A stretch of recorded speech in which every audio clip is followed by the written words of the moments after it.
Welcome back, and today we are going to be taking a look at the sales. I'm a little bit late because my computer basically exploded.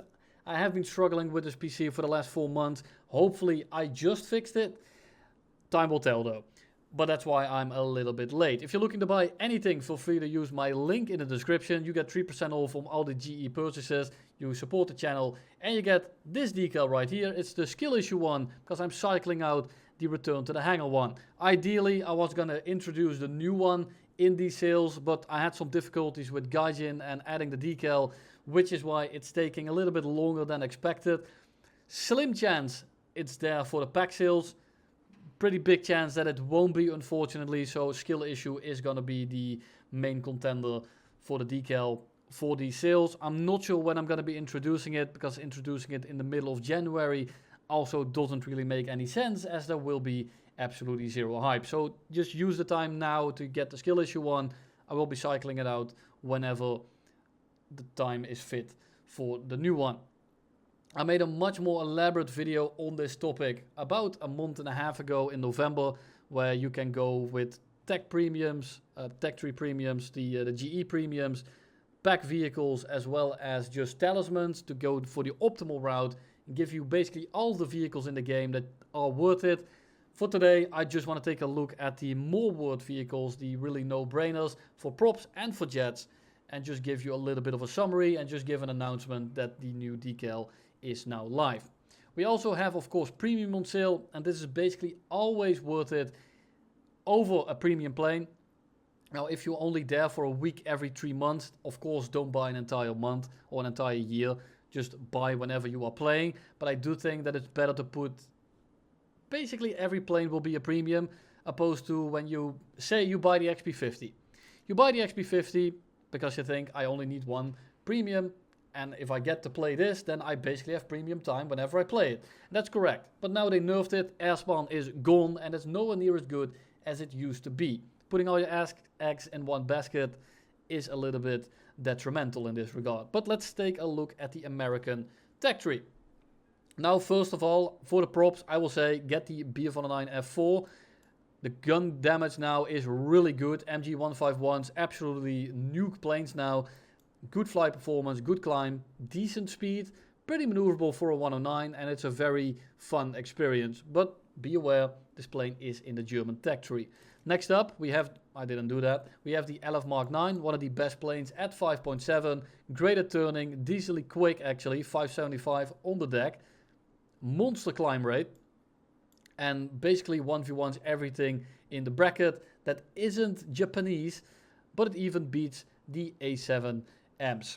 Then we have the XP55. This is more of a frag bus. Climb and acceleration aren't the best. Roll rate at high speed also isn't that good, but it has good guns, a lot of ammo, and it's damn quick in the dive, and the retention is pretty good. And the elevator doesn't actually compress whatsoever. And then we have the XP50. It's still pretty good. I think the flight performance is better than the BF-109 F4. However, the cannons are a little bit lacking. 120 rounds, 60 rounds per gun. The guns hit hard, but the F4 also hits hard. It has double the ammo per gun basically, and almost quadruple the gun time. So you can just spray a lot more. I think if you only go for 1 or 2 kills every game, where you just kind of spray a singular or 2 guys down, XP50 is going to be better, but the F4 has a lot more potential. For the jets, I wouldn't really buy anything in terms of GE planes. If you really want to buy anything, wait for the pack sales. Germany, here, this is a nation where I will say just go for the pack sales. Wait for the F-18C to go on sale in case it does. The props here, they're okay grinders, but I wouldn't necessarily recommend them straight up. I would skip the GE premiums altogether in the German line. But if you really want something, the Yak 1B is a great all-arounder, decently agile. It's pretty quick for the battle rating. The guns are really good, and overall it's a very adaptable plane. Just don't try the dogfight, Spitfires, BF-109Es, and Japanese props. Other than that, this thing is basically going to hang with about everything you can run into. Then next up is the Dornier 335 B2, and it's just a frag bus. You climb straight in, you head on 3 people, possibly die. go next. And if you don't die, you can spray down all the ground units, because this thing has an infinite amount of ammo with really good guns. The MG151s right now are basically enough on this thing, backed up by MK103s. Absolute shredmobile. It's a no-brainer, as in you have to not use your brain at all and just spray everyone down. It's a bit boring though. I'm not a big fan of it, but I will be flying this one out for a new video relatively quickly. Next up is the G91R4, basically for ground RB only due to the Nords. Air RB, I wouldn't really recommend this plane whatsoever. And again here, pick a plane.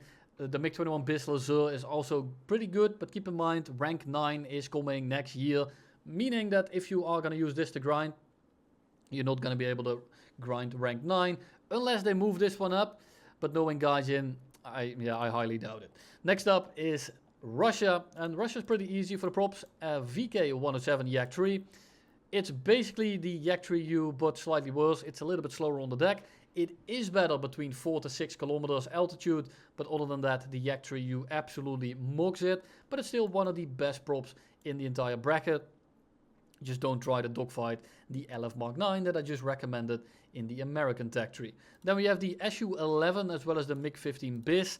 Both these planes are kind of under tiered. They should both be 7.7 and 8.3. And I do think that the MiG-15 bis is more susceptible to surviving up tiers when it gets to 8.3 one day maybe, opposed to the Su-11. The Su-11 is a bit of a seal clubber. It's just too low for BR, and that's why it's so damn strong.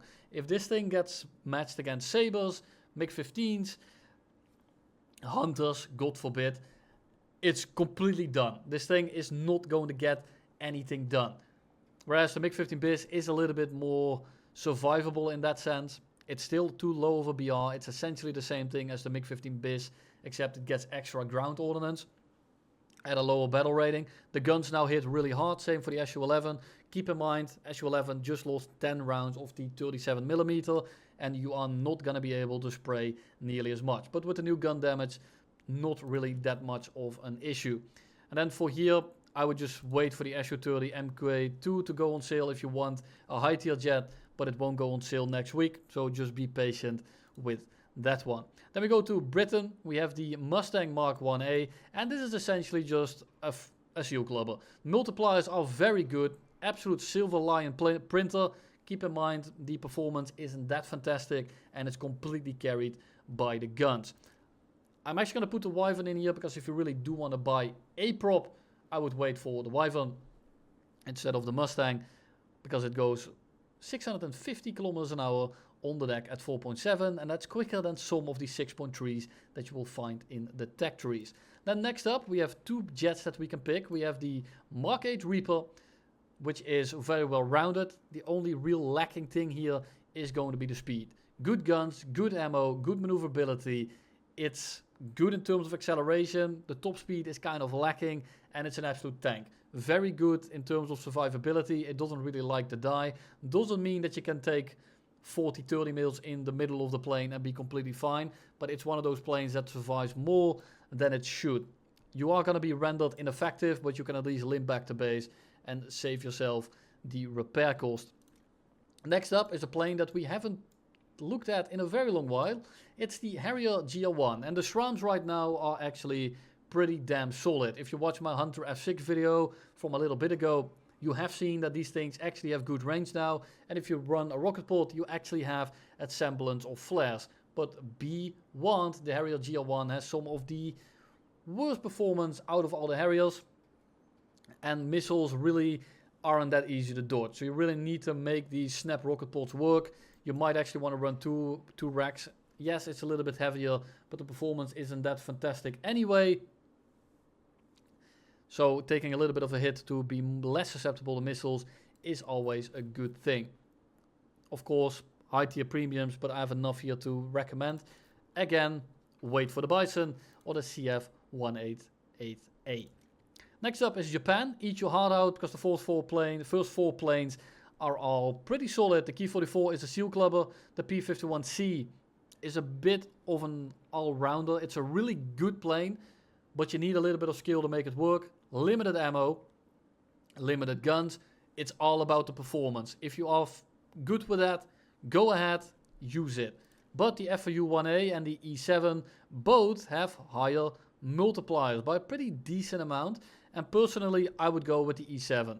The MGF FM are really good right now. They are basically the same as MG151s. It's easy to fly, good climb, very maneuverable. Again, not that fast, but you are able to dogfight a lot of planes other than Spitfires and Japanese, but the Japanese are in your team. The FAU-1A is more about going fast, and that's it. Doesn't have the best climb, doesn't have the best maneuverability, but it's really fast and it has 650 cals with a pretty decent amount of ammo and a good multiplier at 3.0, making it a little bit more brain dead to play. All you need to do is hold your speed and you're gonna be fine. The E7 is slightly harder to play, but it's also more forgiving because you can just do whatever you want. J2M5 makes a reintroduction after, what is this decal?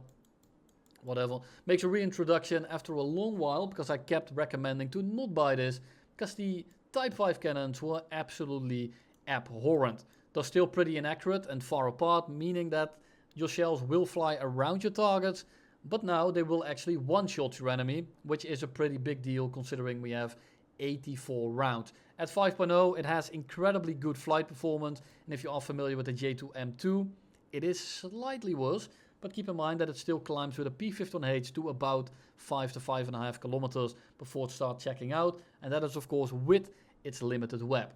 In terms of low speed control, some of the best you will find in the entire prop game. It's all about the low speed power and the flaps. It doesn't turn that great outright. It's all about the sustained, where this thing absolutely shines. Now we have the A7M1, which is a great premium because it's just a frag bus, pretty maneuverable, fantastic guns, pretty fast, doesn't really compress other than the roll. Of course, the elevator does compress when you go to like 700, but this is a plane where you kind of just throw yourself in there and spray everyone down. And lastly, if you want a GE jet, we have the JASDAF, but I do think that it's somewhat over-tiered. Again, wait for the F2A ADTW. Next up is China. We have the Ki-4Ko, which is really the only plane that I can recommend right now.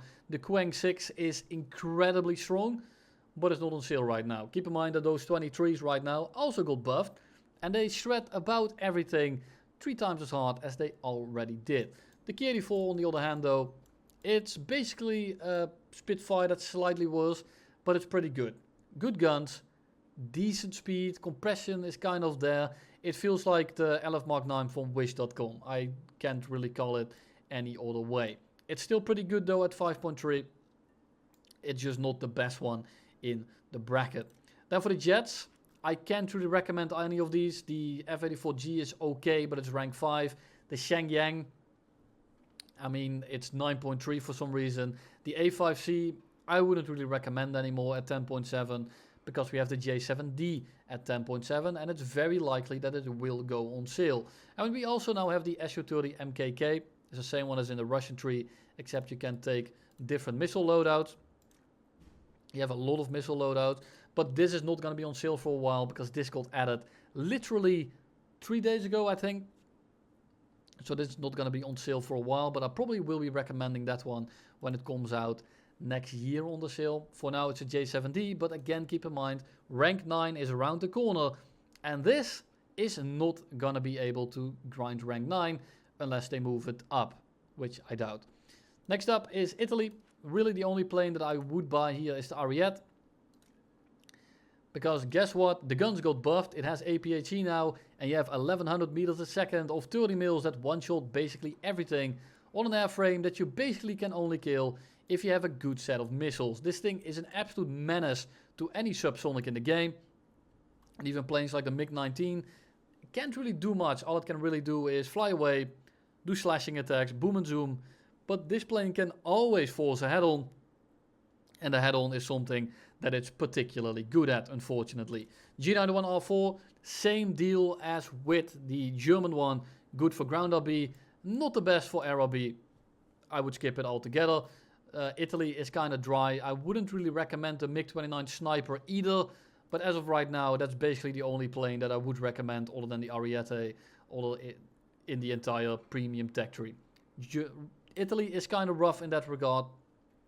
Not a fan of any of these other than the REF. And the MiG-29 it's not bad by any means. I mean, you have R-27 ERs, but you only have 2 of them. And the MiG-29 doesn't have the best flight model. Overall, a bit of a rough recommendation. Also because basically, voice crack.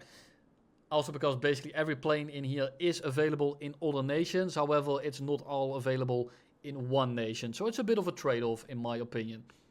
Next up is France. Of course, Glitch is already licking his lips. We have the Yak Tree, one of the best props in the entire game, period, for the BR of course. 4.3, only real drawback is plus 4.5 kilometer performance, as well as the rip speed. Rips at about 700, that is pretty quickly, but it more than makes up for it with all the other attributes that it has. Great retention, good climb, good turn, good guns. It basically has everything other than high altitude and incredible high speed performance. Next up is a Seahawk. It's not a fantastic plane. It's more of a frag bus. You have 800 rounds of Hispano. You have 2 AIM-9Bs at 8.3. And you just kind of climb in. You limp around the battlefield. You find a furball. You dump yourself in. You get 3 to 4 kills. You probably die. And you go to the next game. Is it the best plane in the game? Definitely not. But it gets a lot of kills because of the nature of the battle rating and how the plane behaves. Next up is the NF5A. I'm going to do it again. NF5A here is going to be the best plane to pick up if you want to play jets. Seahawk would be a skip if I had to choose between either of them. If this thing for whatever reason doesn't go on sale next week, we have the Mirage F1C200. Only thing you really get kills with are the 2 magics. The magics are incredibly potent and the airframe is pretty average. It's not the best, but you get 2 free kills essentially. Whereas with the NF5A, you have an F5C with better engines. It has like 30% more thrust, I think it was. You get AIM-9Ns, which are AIM-9J equivalents, at basically the same battle rating. This thing is an absolute monster. The only issue is if people try to run from you, you are not going to be able to catch them. Whoever you catch, though, is going to be slammed into the ground. Another issue, though, no rank 8 premium. Rank 9 is coming, but the Ravioli is the top of the French tech tree. So if you're quick, maybe it won't be an issue. Next up is Sweden. First of all, we have the Pure Muskie, which I will recommend over the G6, despite the G6 on paper being the better plane, especially because 4.7 and 4.3 are basically the same battle rating, but the Pure Muskie is, in my opinion, more fun. It's unique and it's cheaper. It's only 800 Golden Eagles. The guns are good. Low speed control is absolutely terrific, and in my opinion, one of the most fun props you can play. However, the issue comes from the high speed control, where it locks up relatively quickly, something that the BF-109E or G6 doesn't do nearly as much. And when you buy the G6 or the Pure Muskie, you can simply grind all the way to the G6 Urla, and you can just buy it outright, and then you have both, except of course not the Silver Lion multipliers. But personally, go with the Pure Muskie, but the G6 is gonna be the better pick if it comes to higher battle rating, higher tier. But keep in mind that if you only care about props, the Pure Muskie is still gonna be able to grind all 4 of them, or all 5 of them. I'm terribly sorry. Next up is the Saab J35XS. Not the best, but it's good enough. No RWR, but at 10.3 it's not nearly as important anymore. You have 12 single drop large caliber countermeasures and 6 AIM-9Js. And a singular gun. Flight performance, not the best, but it gets the job done. And it's okay in terms of grinding, and you can buy it right now. But yet again, I hate to keep doing this, but it's just the reality of how it works. The JA37DI is going to be the better plane for grinding. It's rank 8. It has MRAMs. It's more future proof. But right now, 4,000 Golden Eagles, which is like what? Like 20 bucks? Something like that. Yeah, a bit more than, yeah, about 25 bucks. It is very cheap. And on that note, I would say that this J35XS is more worth it than the J37DI. But again, rank 9 is coming around, but I'm not really sure what they can get past these. That won't be in another nation as well. But I'm not the person to ask. Someone in the comments will definitely let you know. Next up is Israel. And Israel's pretty simple. The Uragan is really good. Oh, really good. It's pretty good. However, not on sale right now. The Kafir Kanat is one of the best grinders in the Israeli tech tree that you will find. It's rank 7 and right now you can grind everything with it. Would I recommend it over the Nets? Now the Nets is a little bit of a mixed bag because the Nets has of course the best F-16 flight model or one of the best F-16 flight models, but it has no IRCCM IR missiles and it only has no IRCCM IR missiles. That's all it has. And if you are not familiar with how top tier works or how these battle ratings work, I would advise against buying the Nets and getting the Kafir Kanat regardless, and then you can always talisman something in rank 8 later on if you really need to. The Kafir Kanat is going to be cheaper anyway. I would recommend to go with that route. If you are very familiar with top tier and you're pretty good at it, the Nets mod is actually pretty good. The Kafir Kanat is all about speed, 2 AIM-9Gs, and also bombs. And I hate that I can recommend this, but what you can do with this is actually strap bombs and the AIM-9Gs, rush straight in, drop some bombs, shoot 2 missiles, maybe gun a guy, go back to base, repeat. It's not the most fun gameplay loop, but the Kafir Kanat is unfortunately a very potent grinder when used in that manner. And that's all I have for you today. Thank you very much for watching. Spend your money wisely. Use the link in the description. Get the skill issue decal before it cycles out. Not that it will go away forever because I will reintroduce it here and there. I'm not gonna do any FOMO bullshit on this channel over here. Thank you all for watching. Have a nice Christmas if I don't see you before then, but I probably do because it's still a week from now. I'm gonna stop yapping. I hate these outros. I absolutely suck at them. Thank you all for watching for the second or third time, and I'll see you in the next one.